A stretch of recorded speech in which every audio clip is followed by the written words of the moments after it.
বাংলাদেশের ক্রিকেটে বড় দুঃসংবাদ। দেশের অন্যতম সেরা ওপেনার তামিম ইকবালের অবস্থা সংকটাপন্ন। গুরুতর অসুস্থ হয়ে তাকে আইসিইউতে লাইফ সাপোর্টে রাখা হয়েছে। বর্তমানে তার হার্টের অবস্থা মূল্যায়নের জন্য এনজিওগ্রামও করা হচ্ছে। আজ সোমবার ঢাকা প্রিমিয়ার লিগের ম্যাচে মোহামেডানের হয়ে মাঠে নামেন তিনি। বিকেএসপির ৩ নম্বর মাঠে শাইনপুকুরের বিপক্ষে টস করার পরই তিনি অস্বস্তি বোধ করতে শুরু করেন। ড্রেসিং রুমে ফিরে বুকে ব্যথার কথা জানান সতীর্থদের।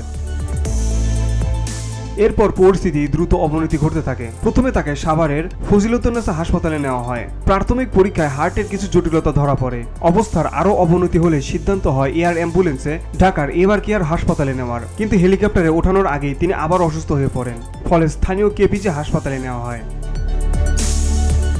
মোহামেডানের ম্যানেজার তরিকুল ইসলাম টিটু দেশের একটি গণমাধ্যমকে বলেন, তামিমের অবস্থা অত্যন্ত সংকটাপন্ন।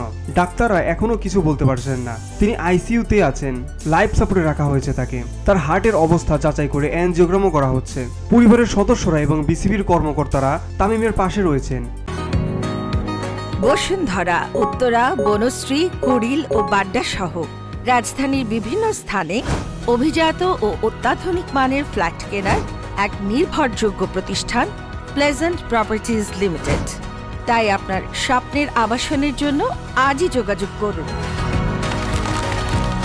Pleasant properties limited, where destiny matches eventually।